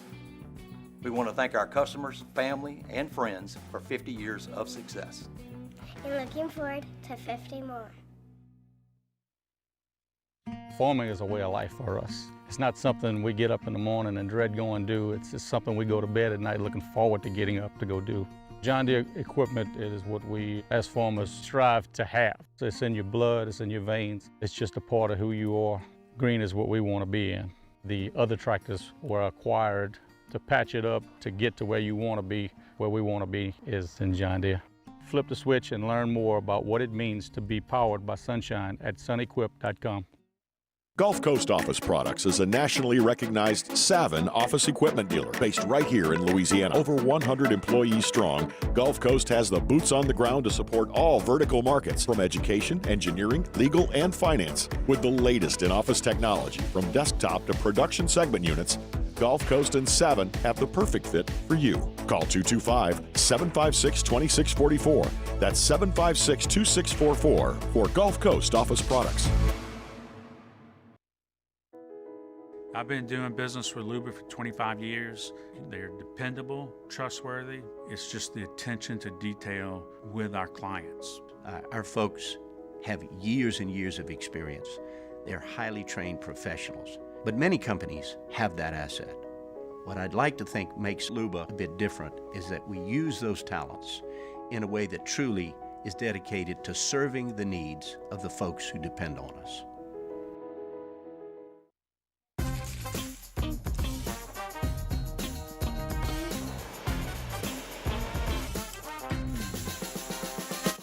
For a Thursday edition of Off the Bench, we'll react to the first day of New Orleans Saints training camp. We'll talk some LSU football as well. And as always, tomorrow, LSU Executive Chef Michael Johnson for our Munchie segment. Off the Bench, 7 to 10 a.m., 104.5 ESPN.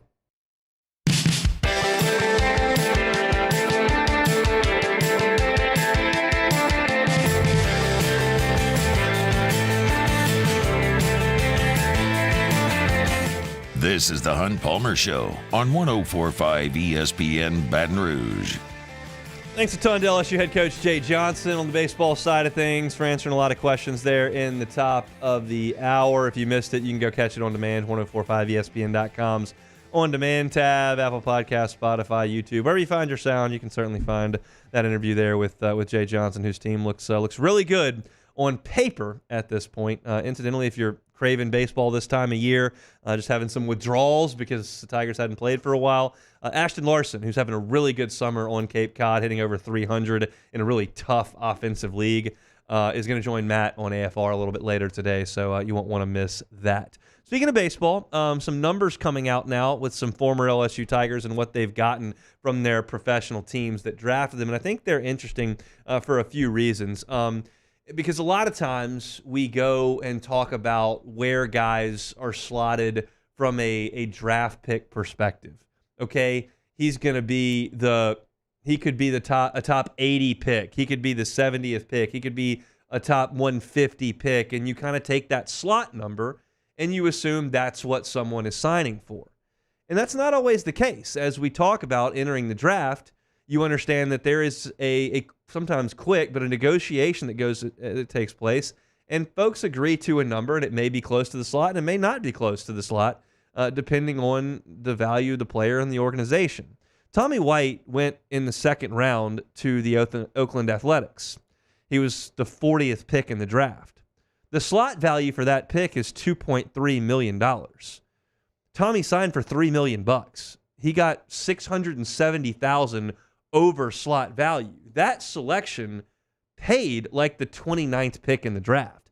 So while you could sit there and look at Tommy White's slide and say, oh, we've seen projections as high as like 18, 19, 20 in the draft. He went all the way at 40. That's going to cost him a fortune. It actually didn't. He made what the 29th pick in the draft would make and signed for well over slot value. So that's great for Tommy White to see that. He certainly had a phenomenal career at LSU, and I'll never forget Tommy White is the guy that sent me to Omaha with my dad. Like, that's the guy who hit the home run against Wake Forest that sent LSU to the title series, and me and my dad booked hotels and did all that right after that happened. A lot of people book in advance and try to cancel. We just kind of waited and made it work. So that's awesome news for Tommy. Beck, it sounds like you need to say something. Well, I was going to say, also, if you're going to sign for the A's, I'm going to need a little bit extra money because the A's are probably not going to be very good in the next 5 years. No, and you don't know where they're going to play. If he makes it up apparently in a they're playing years, in Sacramento. Going to go play there, in the Bay Area. I think it's San Jose is where they're going to be for a while. I can't remember if it was San Jose or Sacramento. Maybe one of the and then like it sounds affiliates. like Las Vegas is trying to block them from moving to Las Vegas. They don't even want the team. So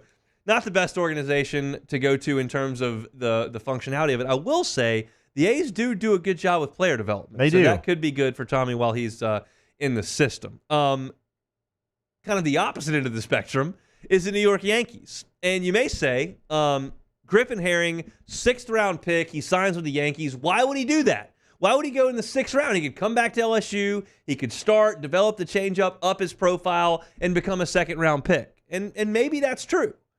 But maybe he doesn't. It's a bet you've got to make on yourself if you do that. But Griffin Herring did not sign for 6th round money. He was a 6th round pick. His slot value was $339,000. He signed for $797,000. Griffin Herring got $460,000 over his slot value. He got more than double his slot value from the Yankees. And that's why this happens. I can't speak to the exact specifics of Griffin Herring's negotiation, but to kind of just bake it all down and dumb it down, this essentially goes, Griffin Herring gets a call in the 6th round, hey, will you take the $339,000 that slide? And Griffin Herring may say, no, that's no good, and keep LSU in mind. But if they call in the 6th round and say, hey, we've got $800,000, which is what the Yankees offered, that changes the conversation. And that's why when these guys are selected, I was literally on the air when Griffin Herring got picked. I was going through the draft board. I was looking at the draft board, telling you what was happening and what wasn't. And Griffin Herring's name popped up on MLB.com, and I relayed it over the air at that point. And you could say at that point, like, 6th round, that slot's $330K. If they shortchange him a little bit, then all of a sudden I started baking in agent fees and taxes. I mean, it's only like $140K cash. Like, that's not life-changing money. Why would you do that? Well, all of a sudden you change that math, and he signs for $800,000. And I won't suggest he'll be living off that $800K in 30 years, but it's certainly a good start to go play baseball in the minor leagues. So you don't have the whole story until you have the whole story. And the whole story is that Griffin Herring got 3rd-round money from the Yankees, and I don't think anybody would have balked at Griffin Herring being drafted in the 3rd round and signing. He's not going to throw 98 anytime soon. He doesn't have a changeup at this point. He's a developmental guy. Like, the odds of Griffin Herring coming back and being the 23rd pick in the draft, aren't that good because he just doesn't have that projectability.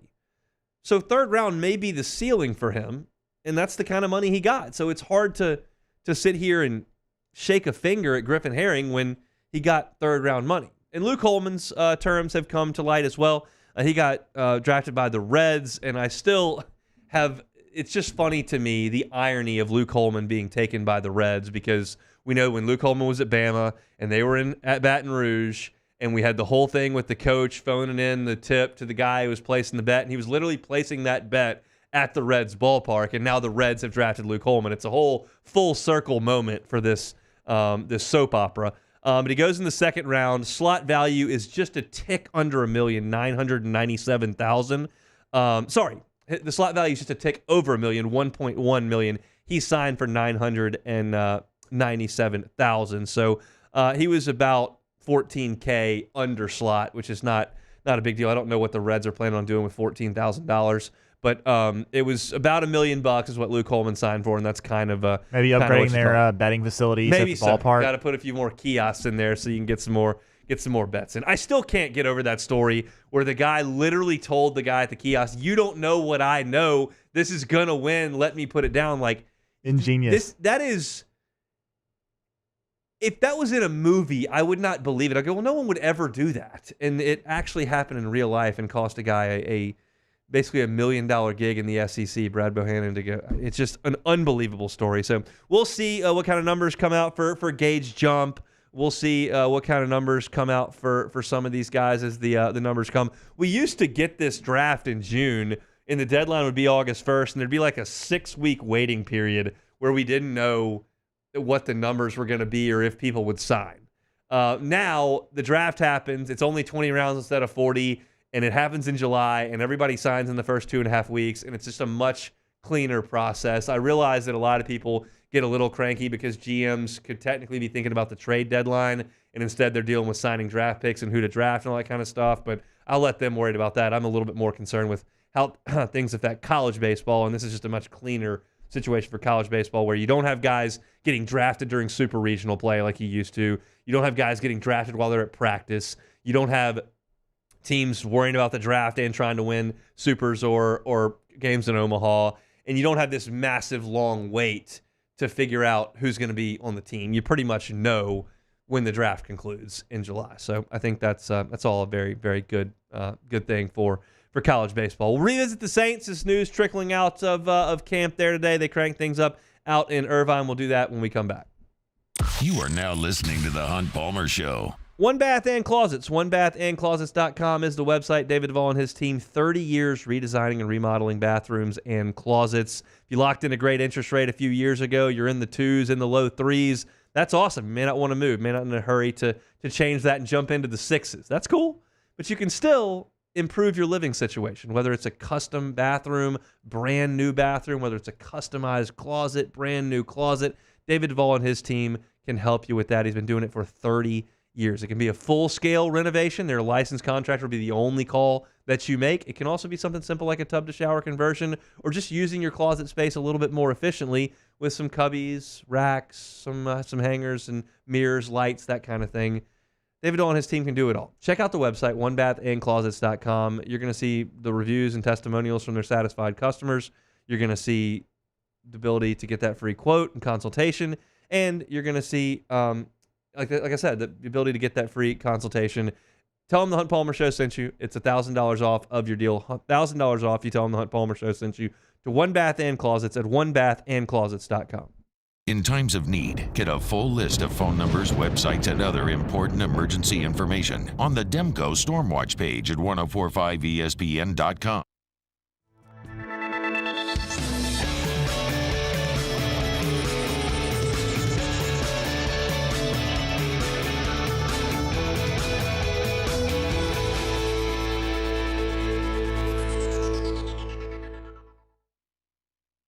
Farming is a way of life for us. It's not something we get up in the morning and dread going do. It's just something we go to bed at night looking forward to getting up to go do. John Deere equipment is what we as farmers strive to have. So it's in your blood, it's in your veins. It's just a part of who you are. Green is what we want to be in. The other tractors were acquired to patch it up to get to where you want to be. Where we want to be is in John Deere. Flip the switch and learn more about what it means to be powered by sunshine at sunequip.com.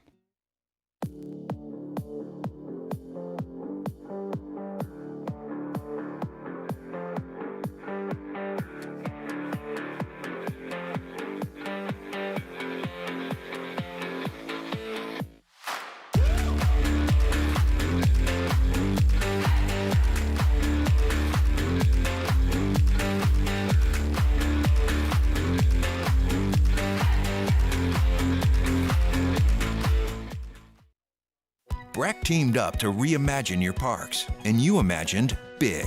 With your help, we went to work, creating 12 beautiful community parks across the parish. A family-sized water park, miles and miles of trails, and parks just for your dogs. There are more places to splash, to explore, to run wild, and even soar. You imagined, we delivered. Gold. Breck, your #1 park system in the nation. Electricity is all around us, and our families depend on it. Every day is sparked by the power of a cold drink or a warm meal, a movie night, and a comforting light at the end of a dark hallway. From sunrise to sunset, playtime to bedtime, our team is ready to take care of your electrical needs. Even in the case of an after-hours emergency, the light in your life shines brighter with Mr. Electric. Hey, it's Matt Moscona. For years, you've heard me tell you about Insurance Network of Louisiana, helping you find better coverage for less money. But it's not just for your home and auto. They also offer commercial property. So, retail stores, professional offices like doctors, dentists, attorneys, clothing boutiques. Insurance Network of Louisiana can find you better coverage for less money. They service the entire state of Louisiana, and they're local. So call today at 293-0450 or lainsurance.net. At Relief Windows, we're more than windows. We're windows, doors, hardy plank, and vinyl siding. But our #1 product is always customer satisfaction. Moscona inviting you to join us for Wednesday's Hump Day AFR, presented by Pluckers. Saints Open Training Camp. We'll have a camp report with Ross Jackson from Irvine, and LSU outfielder Ashton Larson joins the show, 3 to 6, 104.5 ESPN Baton Rouge.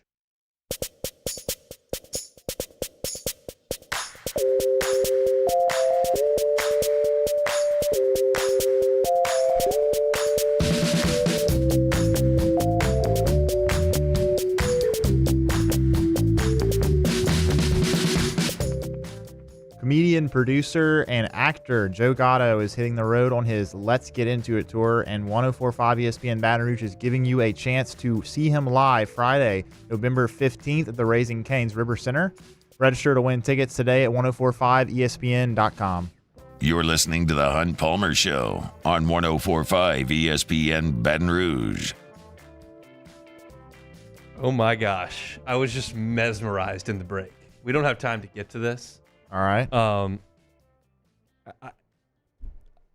I may break a little early in this segment so we can do this before Take It or Leave It. The introductory statement by UCLA's head coach at Big Ten Media Days will make you want to crawl under a desk. It's so awkward. Oh. It's very evident to me that he went up there with no notes and just thought, well, I'll just wing this beginning. And he lost his train of thought, and it is I know where to find it. We will do that in the next segment before we get to take it or leave it, Okay. because it is worth hearing. If you're going to be in your vehicle or listening to us in 10, 12 minutes, I would highly recommend it. I'm like shook from listening to that introductory comment. Cringeworthy, you would say? It's Michael Scott in The Office cringeworthy. Ooh, like it's all right. It's some tough stuff. All right, the Saints hit the practice field today for the first time, and I'll give you a couple of nuts and bolts that are being reported on Twitter. John Hendricks had a couple of notes. Chase Young did participate in the walkthroughs. Chris Olave was not in a red no contact jersey. He fully participated in the team drills. We do know that Kendre Miller missed time in workouts today and did not finish practice. And I told you earlier that based on the tone of the tweets I was reading, it sounded like Dennis Allen was a little bit perturbed that Kendre Miller couldn't get through the first practice of training camp. And now we do have that sound from Dennis Allen, and you can sense in his voice that, like, hey, Kendre Miller better get it together.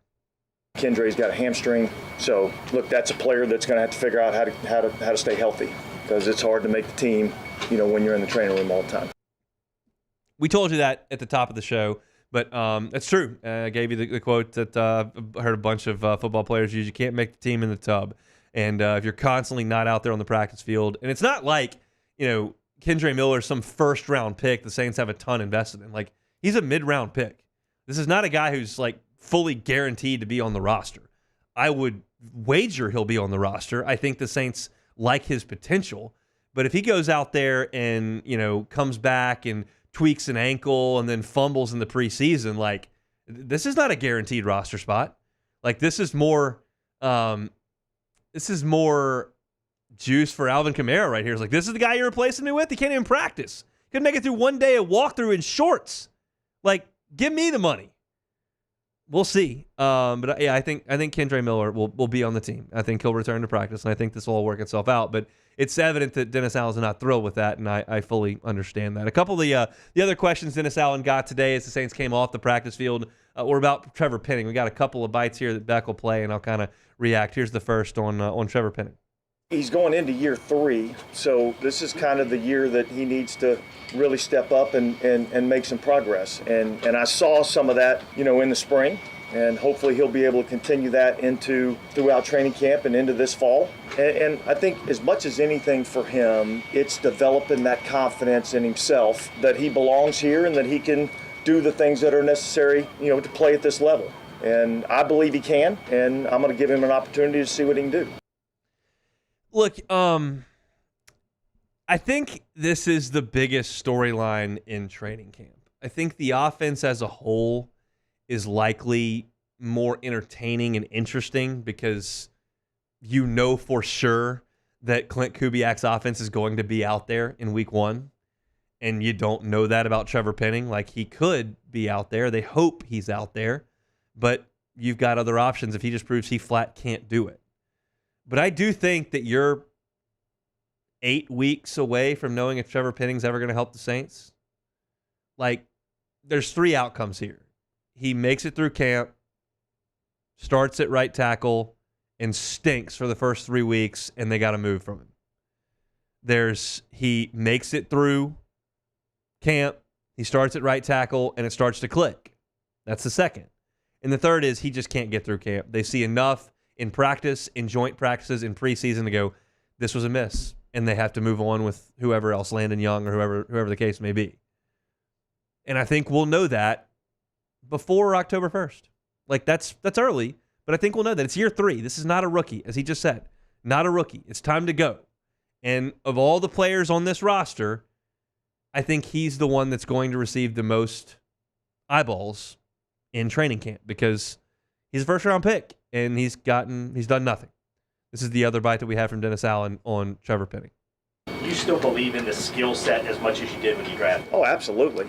Absolutely. It's really more, I don't think the skill set is a challenge. Now, some of the fundamentals and techniques and being able to utilize those better and understand how to utilize those better, I think that's something he's got to improve on. But in terms of his athletic ability and his skill set to play the position, he's got everything we need. I just don't I don't have enough technical knowledge to give you the full landscape of this on Trevor Penning, his skill set, what you have to do at left tackle, and then go over to right tackle and what happens. Like, I can give you the rudimentary part of it. Like, I can give you he's 6'6", he's 335, 340 pounds, he's big and strong, he's mean. He's got every bit of physical ability that you would need from a toughness and strength standpoint and size standpoint. Left is tougher than right. You got better pass rushers as the blind side of the quarterback. You got to. That's where the big money guys are. And then if you can't do that, you can shift over to right.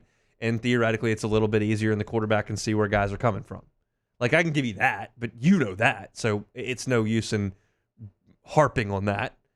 But they believe that he can still do it. Maybe he's just a much better run blocker, and they need to lean in on that a little bit.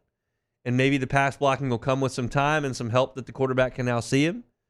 But I do think that if I'm, a defensive coordinator and I've got an elite edge rusher, like, I'm probably going to send him to Trevor Penning's side, even though I've got a rookie on the other one, just because that guy proved he couldn't do it last year. I haven't seen this young kid yet. Let's just go at the guy who couldn't do it last year.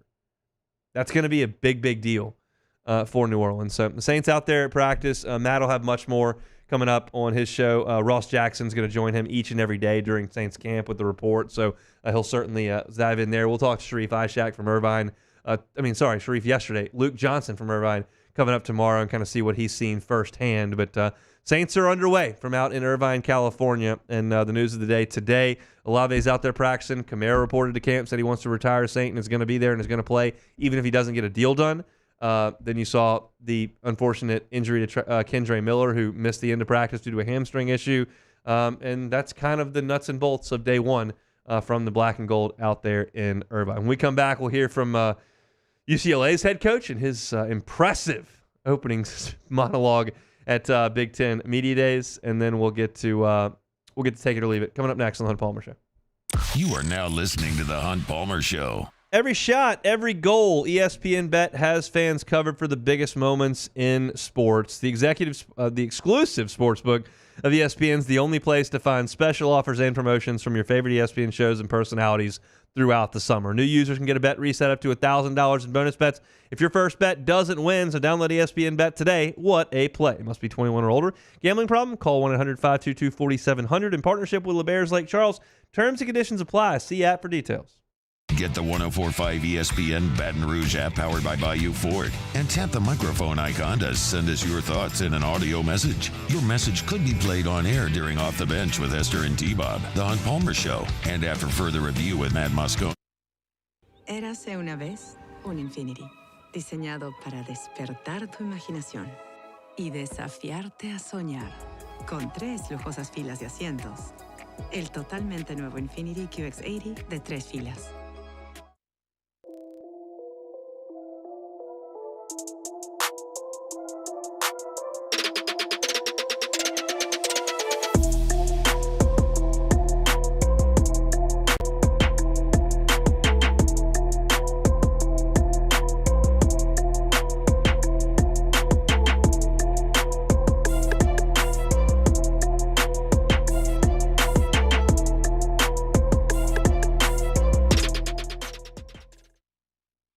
Jerry and Benny Payne began Central Plumbing Company out of their driveway in Tanglewood Subdivision. 50 years later and 4 generations down the road, we continue to serve Baton Rouge and the surrounding areas for all of their plumbing needs. Residential, commercial, industrial, or hospitality, Central Plumbing is here 24/7, 365. We want to thank our customers, family, and friends for 50 years of success. And looking forward to 50 more. Farming is a way of life for us. It's not something we get up in the morning and dread going do. It's just something we go to bed at night looking forward to getting up to go do. John Deere equipment is what we as farmers strive to have. So it's in your blood, it's in your veins. It's just a part of who you are. Green is what we want to be in. The other tractors were acquired to patch it up to get to where you want to be. Where we want to be is in John Deere. Flip the switch and learn more about what it means to be powered by sunshine at sunequip.com.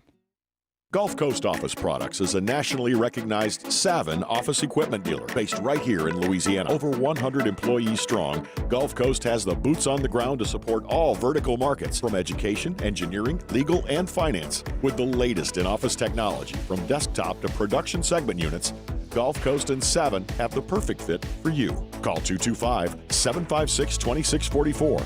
That's 756-2644 for Gulf Coast office products. I've been doing business with Loomis for 25 years. They're dependable, trustworthy. It's just the attention to detail with our clients. Our folks have years and years of experience. They're highly trained professionals. But many companies have that asset. What I'd like to think makes Luba a bit different is that we use those talents in a way that truly is dedicated to serving the needs of the folks who depend on us. Gulf Coast Bank and Trust is giving our customers the power to bank anywhere, anytime during this challenging event. And we're right there with you. Our mobile banking. Join us for a Thursday edition of Off the Bench. We'll react to the first day of New Orleans Saints training camp. We'll talk some LSU football as well. And as always, tomorrow, LSU Executive Chef Michael Johnson for our Munchie segment. Off the Bench, 7 to 10 a.m., 104.5 ESPN.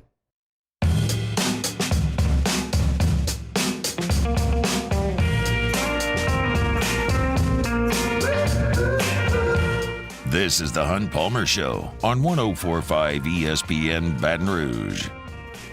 Wrapping things up on a Wednesday edition of the Hunt Palmer Show. We'll get to some take it or leave it here in a moment. I have sat through a couple of SEC media days in person in the big ballroom, and generally speaking, head coaches come up there and they give a speech or an opening statement. Some of them are very succinct, none more succinct than Mike Leach, who would stand up there and go, "All right, y'all got questions?" And that was the whole thing. Then you've got Ed Ogeron, who literally would go through the entire roster, start to finish on the depth chart. Les Miles did much the same. You've got Dan Mullen and James Franklin, who were great salesmen up there, and like it's a mixed bag of what you get with the opening statement. But it's a nothing burger more often than not. Deshaun Foster is the new head coach at UCLA, and he took over for Chip Kelly, who went to go call plays at Ohio State. And I don't know if the sports information team did not tell him he had an opening statement to give. I don't know if he just thought, oh, well, I'll just wing it or whatever. I don't know if he had some thoughts and just forgot them all. But his opening statement at Big Ten Media Days is so cringeworthy. And we're going to play it. And if you think that we're glitching out because he's not saying anything, it's not a glitch. He just freezes toward the end of it. It's usually we don't play minute and 12-second bites, but this was Deshaun Foster's opening statement at Big Ten Media Days introducing the UCLA Bruins to a new conference. How you guys doing? I'm happy to be here. Glad to be a part of this great conference. Finally putting two great emblems together, UCLA and the Big Ten. We're a school that's won, 123 championships, so this fits us being right in this conference. Football-wise, we're just excited. You know, I'm sure you guys don't know too much about UCLA, but our football program, but we're in LA.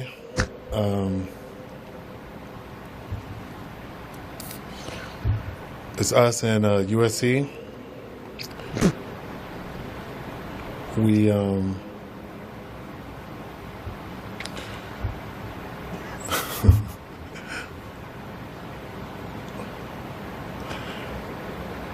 I'm just basically excited, really. That's it. Any questions? Oh, my goodness. Oh, my goodness. Oh, my goodness. Oh, my goodness. I would not suggest that every football coach needs to just command a room and have a stage presence that's unrivaled. But I got to say, like, if you're going to be the face of a football program and the one that's tasked with, you know, speaking with boosters and recruiting and fundraising and doing stuff like this, I got to think it's got to go better than that. I don't know anything about Deshaun Foster's football acumen and what he's done as an assistant coach in his time and how good his X's and O ability is or what he's like in a locker room. Like, I don't know anything about him at all. And quite frankly, if you asked me 20 minutes ago who UCLA's football coach was, I would say they were promoted within and I don't even know his name. But that was so brutal. Like, am I wrong here is red flag too big a word? No, that's pretty bad. I can only assume, like you said, he just had to have thought that he was going to go up there and just riff for a minute and then just take questions. But he clearly got nervous. Yeah, he got really nervous and he just didn't know what to say.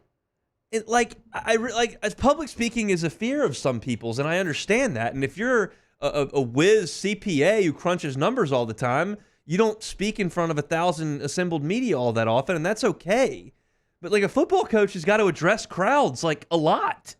And to just completely lock up in the lowest stress environment you will face. I mean, there is no lower stress environment than that opening. Even your introductory press conference, like, there are eyes on you. This is fluff. This is the summer. This is, hey, we've had a great summer, excited to recruit. We're thrilled to be a part of this fantastic conference. We're thrilled for people to come out and experience LA, to see some new places, and we think we got a damn good football team, and we're ready to get to work. Anybody got any questions? And he played. This is not hard. He played the NFL for like 5 or 6 years, so you had to think that he had to have some media availability at some point in time and had to answer questions or at least talk. So it's kind of surprising he didn't have any. He was not prepared at all. My heavens.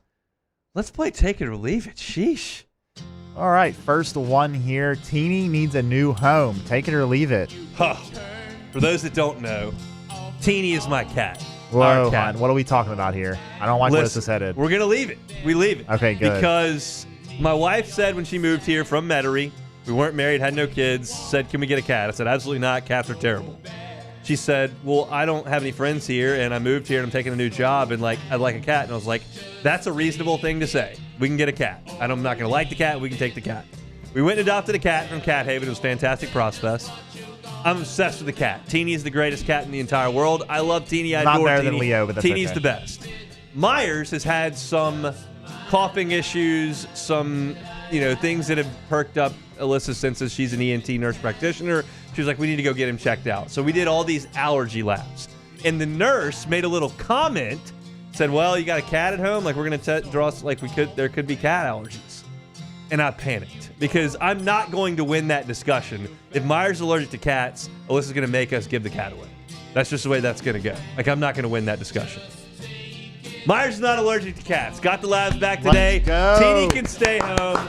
Teeny staying home. We like that. Teeny is going to sleep on the couch more of the days, and she does not have to be given away. That was going to be emotionally disastrous for me. Pretty bad. We've had Teeny for, I guess, 4 years now. It was just going to be a tough day if we were going to have to let her go. We don't. Myers is fine. We're all good.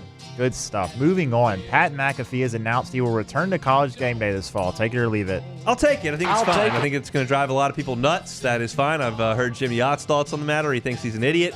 I think there's energy. I think Pat McAfee does his homework. I think he gives you some football X's and O's while giving you a little bit of juice, and that's fine.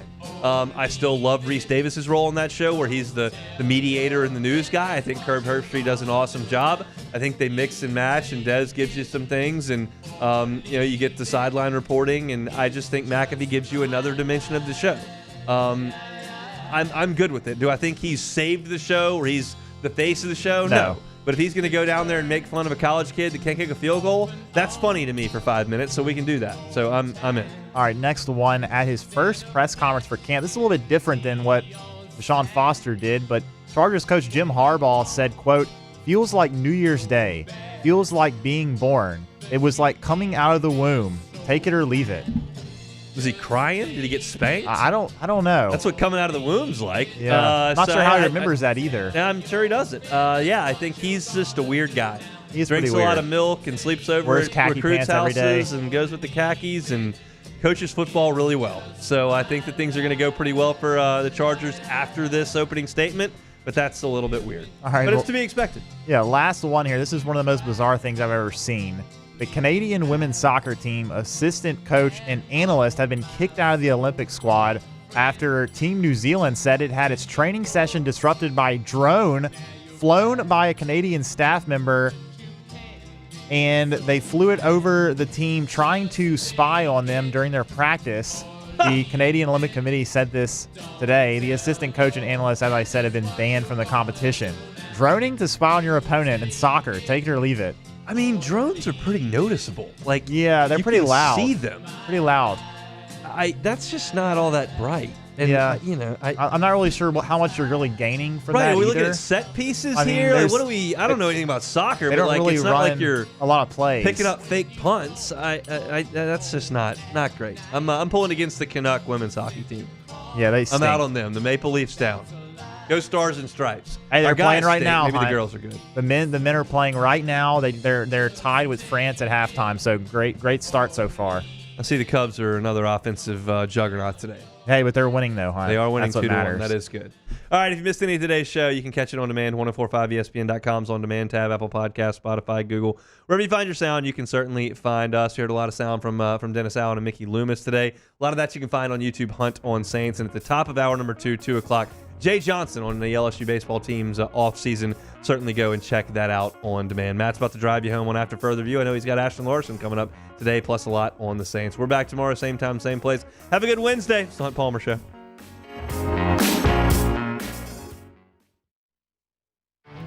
There it is.